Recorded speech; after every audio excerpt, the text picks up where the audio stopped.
ሩሳዊቷ ሱመያ ሩሳዊቷ ወጣት ቤተሰቦቿ ወግ አጥባቂ የኦርቶዶክስ ክርስትና ሃይማኖት ተከታዮች ናቸው። ለእምነታቸው በእጅጉ ይቆረቆራሉ፣ ሌላውን ሃይማኖት ደግሞ አጥብቀው ይጠላሉ። ከሀገሯ የወጣችው ከሌሎች ሴቶች ወጣቶች ጋር ነበር። አንድ የሩሲያ ቱጃር ነበር የኤሌክትሪክ ዕቃዎችን ለመግዛትና መልሰው ሩሲያ ለመሸጥ በሚል ሰበብ ወደ ባህረ ሰላጤዋ ሀገር ይዟቸው ይመጣል። ከብዙ ማግባባት በኋላ ነበር ፈቃደኛ መሆኗን የገለጸችው። ካሰቡበት ሀገር ሲደርሱ ግን ሰውየው ሐሳቡን ለወጠ። ሴቶቹን በሌላ መጥፎ ስራ ላይ ሊያሰማራቸው ብሎ ሐሳብ አቀረበላቸው። ለዚህ ሐሳቡም በጥቅም ሊያታልላቸውና ሊደልላቸውም ሞከረ። ጥሩ ገንዘብ፣ ትልቅ ልምድና ቆንጆ ኑሮ እንደሚኖራቸው አድርጎ አማለላቸው። ከዚህች ወጣት በስተቀር ሁሉም ሴቶች በሐሳቡ ተስማሙ። እጅግ ጎበዝ ሃይማኖተኛ ናት። አሻፈረኝ አልሰማምም አለች። ሳቀባት፣ አላገጠባት። ከዚህም አልፎ እዚህ ሀገር ውስጥ ጠፍተሽ መቅረትሽ ነው፣ ቅያሪ ልብስ እንኳን የለሽም። በዚህም በዚያም ጫና አደረገባት። ፈጽሞ ፍንክች አላለችም። ግን ሰውየው ሁሉንም ሴቶች አንድ ቤት ውስጥ በማጎር ፓስፖርታቸውን ደበቀባቸው። ሌሎቹ ሴቶች ሰውየው ባቀረበላቸው ሐሳብ ጎዳና ላይ ፈሰሱ። ይህቺ ወጣት ግን በጨዋነቷ ጸናች፣ ጥብቅነቷን መረጠች፣ ዝሙትንም ጠላች። ፓስፖርቷን እንዲመልስላት ብላ በየዕለቱ ትለምነዋለች። ወደ ሀገሯ እንዲመልሳት ትማጸነዋለች። እሱ ግን ፈቃደኛ ሊሆን አልቻለም። አንድ ቀን እስኪወጣ ጠበቀችና ቤቱን መፈተሽ ያዘች። ከብዙ ፍለጋ በኋላ ፓስፖርቷን አገኘችና ወሰደችው። ከነበረችበትም ቤት አመለጠች። ቀጥታ ወደ ጎዳና ነበር የወጣችው። ከለበሰችው ውጭ አንድም ጨርቅ ሳትይዝ ወደማታውቀው ጎዳና ወጣች። መሃል መንገድ ላይ ስትደርስ ግን ግራ ገባት። ወዴት ትሂድ? ዘመድ የላትም፣ ገንዘብም የላትም፣ ሰው አታውቅም፣ የምትበላው የምትጠጣው የምትኖርበትም የለም። እንዲሁ ስትባዘን ቆየች። አንዳች የሚረዳት ሰው ካለ ብላ በመፈለግ ግራ ቀኝ ተመለከተች። ድንገት ከሶስት ሴቶች ጋር የሚሄድ አንድ ወጣት አየች። ሲሄድ በእርጋታ ነው። ጥሩ ሰው ይሆናል ብላ በማሰብ ጠጋ ብላ አናገረችው። የምታናገረው በሩሲያ ቋንቋ ነበር። እንደማያውቅ ገልጾ ይቅርታ ጠየቃት። እንግሊዘኛ ሳለችው። እችላለሁ አላት። በእጅጉ ተደሰተች፣ አለቀሰችም። ታሪኳን እንዲህ ስትል መናገር ጀመረች። የመጣሁት ከሩሲያ ነው። አንድ ሰውዬ ነው አታሎ ያመጣኝ። ገንዘብም ቤትም የለኝም። በዚህም ሀገር የማውቀው ሰው የለም። እናም በሰላም ወደ ሀገሬ መመለስ እፈልጋለሁ። ለጊዜው 2 እና 3 ቀናት ብቻ እንድታስጠጉኝ ብቻ ነው የምለምናችሁ። ከዚያም ቤተሰቦቼ ወንድሞቼን በማግኘት ሁኔታዎችን ያመቻቹልኛል አለቻቸው። ወጣቱ ኻሊድ ስለዚህች ወጣት ማሰብ ጀመረ። ውሸቷን ይሁን እያታለለች ይሁን ወይስ መጠራጠር መመራመር ያዘ። እሷን ይረዳት ዘንድ ወደ እርሱ እየተመለከተች ታለቅሳለች። እሱ ደግሞ ከእናቱና ከ2 እህቶቹ ጋር በእርሷ ጉዳይ እየተመካከረ ነው። በመጨረሻም ወደ ቤታቸው ወሰዳት። እዚያም ደርሳ ወደ ቤተሰቦቿ ደወለች። ስልኩ አይነሳም። መስመሩ ችግር ያለበት ይመስላል። ደጋግማ ሞከረች፣ አልተሳካላትም። ያስጠጓት ሰዎች ኋላ ላይ ክርስቲያን መሆኗን ተረዱ። የቻሉትን ሁሉ ተባበሯት፣ አዘኑላት። እሷም ወደደቻቸው፣ ቀረበቻቸው። እነርሱም ለራሳቸው የሚወዱትን እስልምና እንድትቀበል ጋበዟት።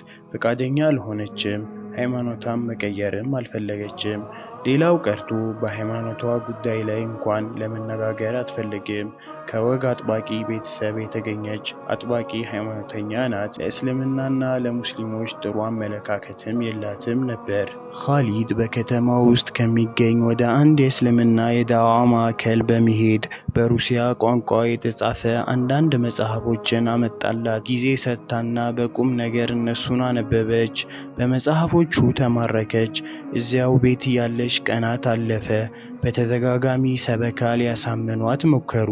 በመጨረሻም የአላህ ሱብሓነሁ ወተዓላ ፍቃድ ሆነና ሰለመች። እስልምናዋም ያማረ ሆነ።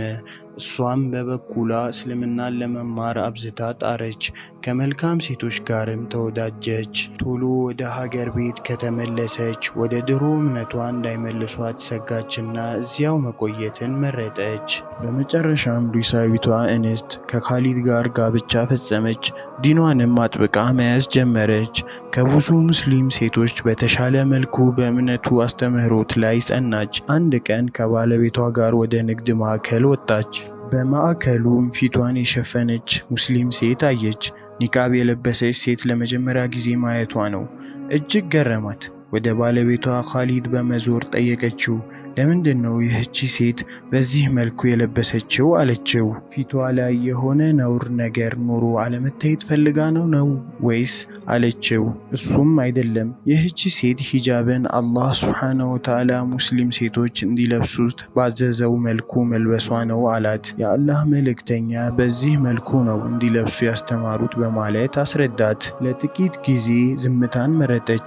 ቀጥሎም አሁን ትክክለኛውና አላህ ከኛ የሚፈልገው ኢስላማዊ አለባበስ በዚህ መልኩ ይመስለኛል አለችው። እንዴት አወቅሽ አላት። እዚህ የንግድ ማዕከል ከገባሁበት ጊዜ ጀምሮ የሁሉም አይኖች ወደ እኔ ሲወረወር ልብ ብያለሁ አለችው። በአይናቸው ቆርሰው እየጨረሱኝ እስኪመስለኝ ድረስ በመሆኑም ፊቴን መሸፈን ግዴታ መሆን አለበት። ባሌ ብቻ ነው ሊያየኝ የሚገባው አለችው። ቀጥሎም እንደውም ከዚህ ማዕከል የዚህ አይነቱን ፊት የሚሸፍን ሂጃብ ሳሊዝ መውጣት የለብኝም አለችው። የምገዛበትን አሳየኝ በማለት ጠየቀችው። እሱም እንደ እናቴና እህቶቼ ሁሉ በዚህ ሂጃብሽ ቀጥይ አላት። እሷ ደግሞ አይሆንም፣ አላህ የሚፈልገውን ሂጃብ ነው የምፈልገው አለችው። ቀናቶች አለፉ። ወጣቷም በዲኗ እየጠነከረች ኢማኗም እየጨመረ መጣ። ያወቃት ሰው ሁሉ ወደዳት። በባሏ ቀልብና ስሜት ላይ ነገሰች፣ እጅግም አፈቀራት። ከዕለታት አንድ ቀን የመጣችበትን ፓስፖርቷን ተመለከተች። ጊዜው ሊጠናቀቅ ተቃርቧል፣ ስለሆነም መታደስ አለበት። መታደሱ መልካም ቢሆንም ጉዳዩን ከባድ የሚያደርገው ፓስፖርቱ መታደስ ያለበት በትውልድ ከተማዋ መሆኑ ነው። ስለሆነም ወደ ሀገሯ ሩሲያ መሄድ ግድ ሆነ። ካልሆነ የመቆያ ቪዛዋ ህገወጥ ነው የሚሆነው። ካሊድ ከሷ ጋር ለመሄድ ወሰነ። እሷም ያለ ሙህሪም መሄድ እንደማትችል አመነች። ብቻዋን መሄድም አልፈለገችም ነበር። የሩሲያ የአየር መንገድ የሆነው አውሮፕላንን ተሳፈሩ። ከነኒቃቧ ነበር የተሳፈረችው። ከባሏ ጎን ኩራት እየተሰማት ተቀመጠች። ካሊድም በሂጃብሽ የተነሳ ችግር እንዳያጋጥመን እፈራለሁ አላት። እሷም ሱብሓነላህ፣ እነዚህ ኢአማንያን እንደታዘዝና በአላህ እንድክት ትፈልጋለህ? ወላሂ ፈጽሞ አይሆንም፣ አላደርገውም ያሉትን ይበሉ አለችው።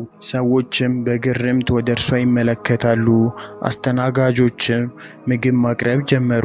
ከምግቡ ጋር መጠጥ ይቀርብ ነበር። የጠጡት ሞቅ እያላቸው ሲሄዱ መናገርና እሷን በነገር መውጋት ጀመሩ። ከዚህም ከዚያም ያሾፉባት ጀመር። አንዱ ያሳልቃል፣ ሌላው ደግሞ ይስቃል፣ ሌላው ደግሞ ያላግጣል። አጠገቧ ቆመው ስለሷ ያወራሉ፣ ያጣጥላሉ። ካሊድም ይመለከታቸዋል። ሆኖም ግን በራሳቸው ቋንቋ ስለሚያወሩ አይገባውም ነበር። እሷ ግን እየሰማችና እየሳቀች የሚሉትን ሁሉ ተረጉምለታለች። በዚህም ጊዜ ካሊድ ተቆጣ። እሷ ግን እንዲረጋጋ መከረችው። አይዞህ፣ አትዘን፣ አትጨናነቅ።